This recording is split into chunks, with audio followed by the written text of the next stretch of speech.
క్షయవ్యాధి రహిత దేశంగా చేయాలనే కృషితో ప్రజల్లో అవగాహన కల్పించేందుకు ర్యాలీని నిర్వహించడం జరిగిందని వక్తలు పేర్కొన్నారు. కాకినాడలోని సాంబమూర్తి నగర్లో జిల్లా క్షయ నిర్మూలన శాఖ ఆధ్వర్యంలో ప్రపంచ క్షయ దినోత్సవం పురస్కరించుకుని జరిగిన ఈ కార్యక్రమంలో ఏపీఎస్డబ్ల్యూఆర్ఐ స్కూల్ కళాశాల విద్యార్థులచే ప్రజల్లో క్షయ పట్ల అవగాహన ర్యాలీ నిర్వహించారు. ప్రిన్సిపల్ వి లలితా కుమార్ పర్యవేక్షణలో జరిగిన కార్యక్రమంలో ఎస్టీఎల్ఎస్ G Kishore Babu, TB, HV రాణిలు పాల్గొని విద్యార్థుల చేత ప్రతిజ్ఞ చేయించడంతో పాటుగా వ్యాసరచన పోటీలు నిర్వహించారు. ఈ సందర్భంగా స్టాఫ్ నర్స్ ఎస్ అమలావతి మాట్లాడుతూ కార్యక్రమ వివరాలను వెల్లడించారు. ఈ కార్యక్రమంలో జువాలజీ అధ్యాపకులు బి శిరీష, స్కూల్ కళాశాల విద్యార్థులు, అధ్యాపకులు తదితరులు పాల్గొన్నారు.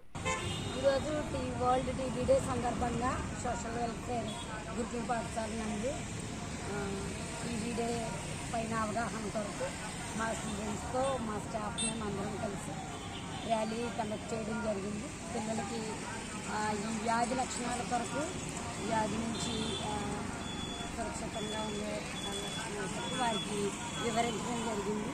ఇంకా ఈ వ్యాధి పైన అవగాహన కొరకు వారికి ఎస్ఏ రైటింగ్ ఇలా కాంపిటీషన్స్ పెట్టడం జరిగింది.